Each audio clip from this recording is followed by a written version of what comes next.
Imagínate entrar a un estadio donde los asientos todavía están a medio pagar, pero en la cancha ves a un jugador fichado por 100 millones de euros.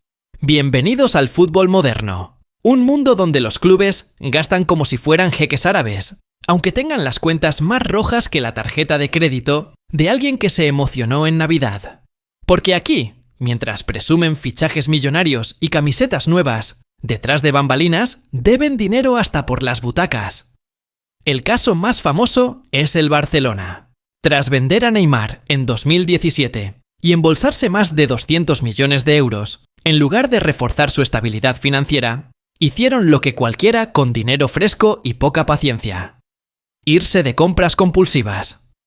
Entre Coutinho, Dembélé y Griezmann, gastaron más de 400 millones en menos de 3 años. Resultado: estrellas que no rindieron, y una deuda que alcanzó cifras cercanas a los 1.500 millones. Sí, 1.500 millones. Para dimensionarlo, es como si con lo que debían pudieran haber comprado 10 estadios medianos en España, o pagar la deuda externa de un país pequeño. Y aún así, fichaban como si nada, porque el negocio del fútbol te permite gastar primero y preocuparte después. Pero el Barça no es el único. El Valencia es un ejemplo de manual. En 2007 empezaron la construcción del nuevo Mestalla, un estadio que prometía ser un templo moderno para más de 60.000 personas. ¿Y qué pasó?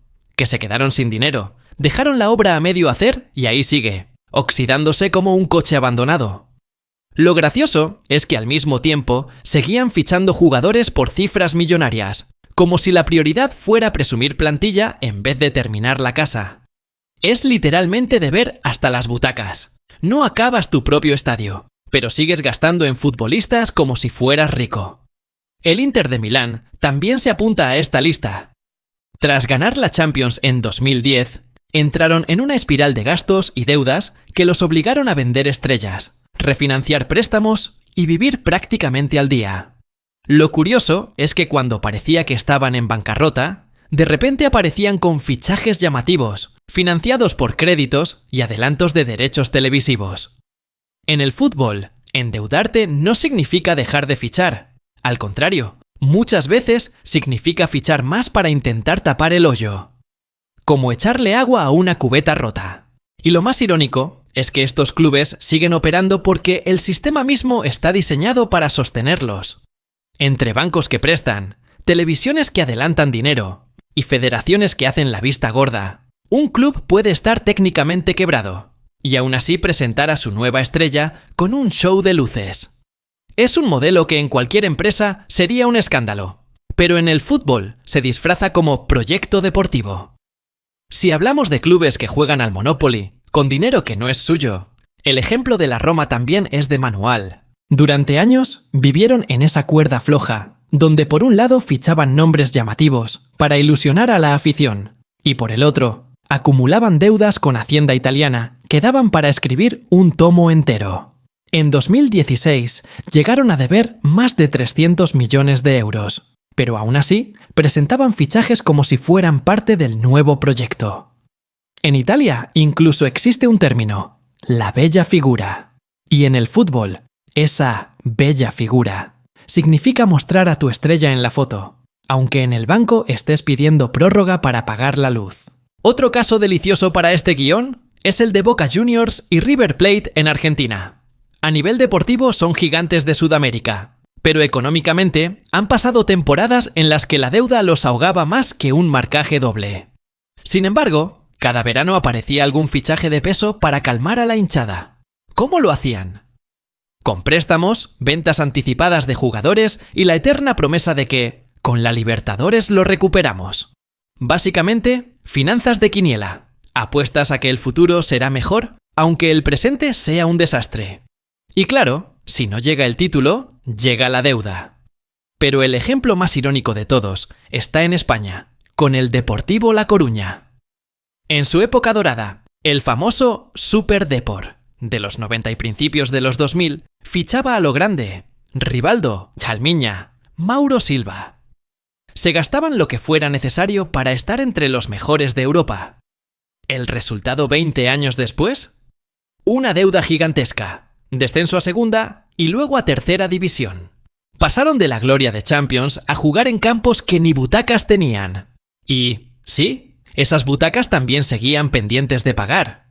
Y si nos vamos a Inglaterra, el Manchester United es un caso de paradoja. Generan ingresos como nadie, venden camisetas hasta en el último rincón de Asia, pero aún así arrastran deudas heredadas de la compra del club por parte de los Glazer. Hablamos de más de 500 millones de libras en rojo, al mismo tiempo que desembolsaban 85 millones por Harry Maguire o 100 millones por Anthony. O sea, deudores en los bancos, pero clientes VIP en el mercado de fichajes. La ironía es tan grande que parece sketch. Es como deberle a tu casero y aún así comprarte un Ferrari, porque es parte de tu proyecto de vida. Lo curioso es que mientras clubes normales viven atrapados entre fichajes absurdos y deudas impagables, los clubes estado como el Paris Saint-Germain o el Manchester City sí gastan como jeques de verdad, porque literalmente lo son. Su dinero viene de petrodólares y su límite parece no existir. Y ahí está el contraste. Mientras unos deben hasta las butacas, otros ponen asientos de oro si se lo proponen. Para la afición, eso se traduce en un mercado distorsionado. Lo que antes era un fichaje récord, hoy parece calderilla. Al final, lo que vemos es que el fútbol funciona con una especie de magia financiera. Puedes estar quebrado, puedes deberle al banco, al fisco y al constructor de tu estadio. Pero mientras tengas un fichaje millonario para mostrar, la ilusión sigue viva. Y esa ilusión se compra cara. Hoy, en pleno 2025, la situación no ha cambiado mucho. Si miras al Barcelona, todavía están vendiendo lo que llaman palancas financieras. Básicamente, hipotecar ingresos futuros para pagar deudas pasadas. Es como vender el coche de tu hijo antes de que siquiera tenga edad para manejar. Todo para tapar el agujero que dejó tu propia resaca.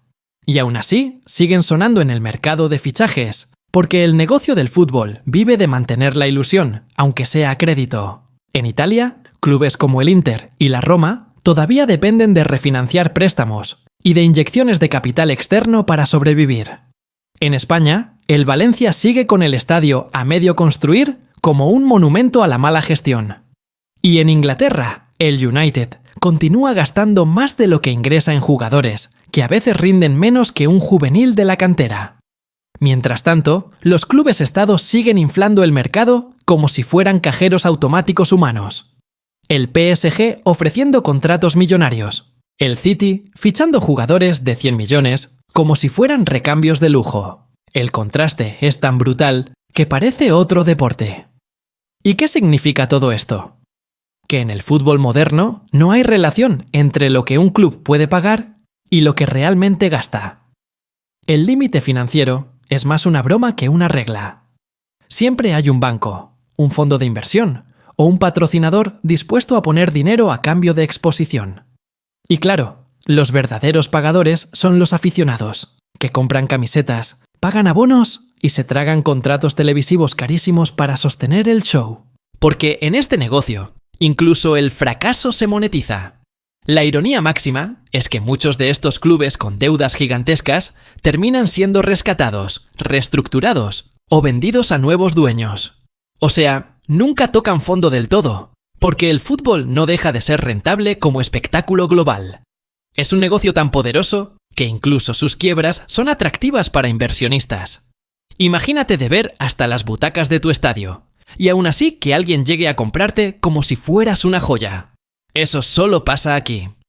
Así que la próxima vez que veas a tu club presentar un fichaje millonario con luces, humo y fuegos artificiales, acuérdate de esta historia. Detrás de esa sonrisa en la foto oficial, puede haber deudas que huelen peor que los baños del estadio. En el fútbol, gastar como jeque no significa ser rico. Muchas veces significa estar hasta el cuello, pero maquillado con un traje caro. Y sí, quizás el jugador nuevo te dé un golazo. Pero el recibo de la deuda se queda para las próximas temporadas. Porque al final, en este deporte, los únicos asientos que siempre están ocupados son los del banco. Si quieres más chisme financiero del fútbol, suscríbete, porque detrás de cada estadio lleno siempre hay alguien contando billetes.